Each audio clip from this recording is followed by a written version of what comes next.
नमस्कार, आप देख रहे हैं जम्मू कश्मीर स्पेशल। मैं हूं आपके साथ पूजा ठाकुर। तो खबरों की शुरुआत करते हैं एनआईए की रेड से। आपको बता दें, राष्ट्रीय जांच एजेंसी गैर स्थानीय लोगों की हत्या के मामले में कश्मीर के 6 अलग अलग जगहों पर छापेमारी कर रही है।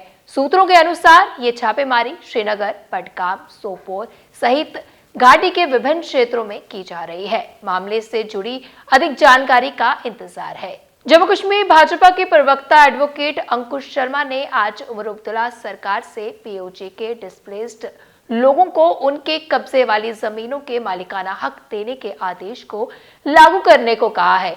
एक पत्रकार वार्ता को संबोधित करते हुए अंकुश शर्मा ने कहा कि उमर अब्दुल्ला ने चुनावों के समय ये वादा किया था कि उनकी सरकार आते ही पीओजे के डिस्प्लेस्ड पर्सन को जमीनों के मालिकाना हक दिए जाएंगे। इसको लेकर आदेश भी जारी हो चुका है और अब इसे उमर अब्दुल्ला सरकार को जल्द पूरा करना चाहिए।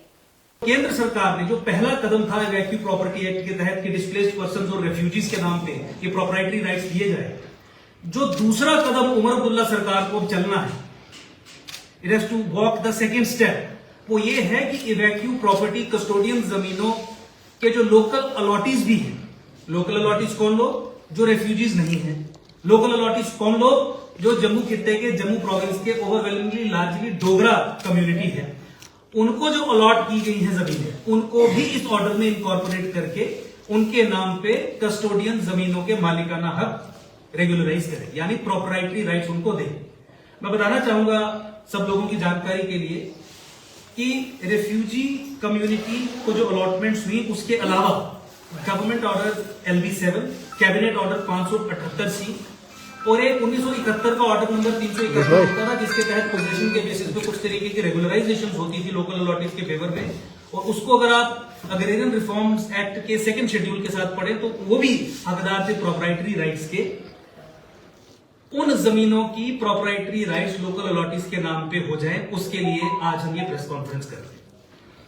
डिस्प्लेस्ड पर्संस के फेवर में जो ऑर्डर ऑलरेडी हो चुका है, उसे समयबद्ध तरीके में इंप्लीमेंट किया जाए, उसके लिए आज की प्रेस कॉन्फ्रेंस आयोजित की गई है। साथ ही साथ आप सब लोगों ने देखा कि जो लोकल अलॉटीज थे, जम्मू खित्ते के रहने वाले लोग जो थे, उनको ये जो जमीनें दी जाती थी, और जब ये जमीनें सरकार किसी पब्लिक पर्पज के लिए एक्वायर कर लेती थी तो उन लोकल अलॉटीज को कंपनसेशन का अमाउंट नहीं दिया जाता।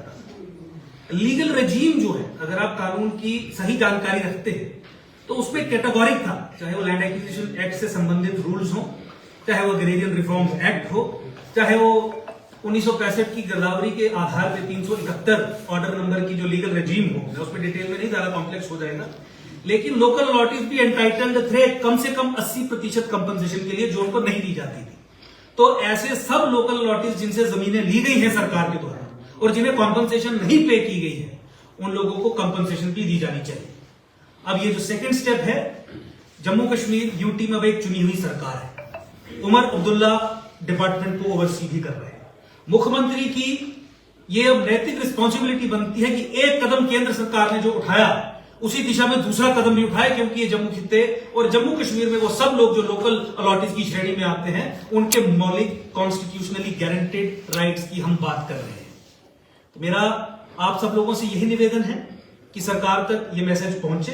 भाजपा की जो ऑफिशियल पोजीशन इस पे है वो हमने आर्टिकुलेट की। शिवसेना उद्धव बाला साहब ठाकरे द्वारा आज एक पत्रकार वार्ता का आयोजन किया गया, जिसमें जम्मू कश्मीर के कई सारे मुद्दों को उठाते हुए जम्मू कश्मीर यूटी अध्यक्ष मनीष साहनी ने कहा कि 5 सालों से ज्यादा का समय हो चुका है, लेकिन अभी तक राज्य का दर्जा नहीं मिला है। इसके साथ ही अपराध का ग्राफ भी बढ़ रहा है, नशाखोरी की समस्या भी बढ़ रही है, गो तस्करी भी हो रही है, जिसको लेकर सरकार को ठोस कदम उठाने की जरूरत है।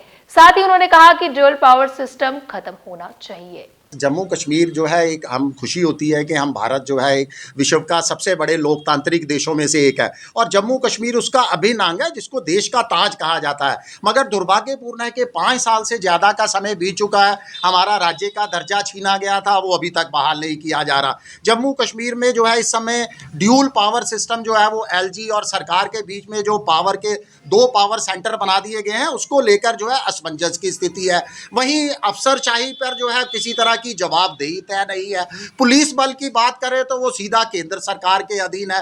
तो आज हमने इन्हीं चीज़ों को लेकर जो है आज पत्रकार वार्ता का आयोजन किया है। देखिए, इस ड्यूल पावर सिस्टम की चक्की में अगर कोई पिस रहा है तो हमारा मानना है कि जम्मू संभाग जो है सबसे बड़ा इसका जो है वो शिकार हो रहा है। आप देखिए, जम्मू के अंदर 10 जिलों में से 8 जिले जो है वो शांति प्रिय होने के बावजूद पिछले 1 साल में वहां आतंकवादी घटनाएं जो है वो लगातार जोर पकड़ती जा रही है। जम्मू शहर के अंदर आपराधिक घटनाएं का जो है वो बोलबाला बढ़ता जा रहा है। गौ तस्करी के मामले लगभग रोजाना सुनने को मिलते हैं।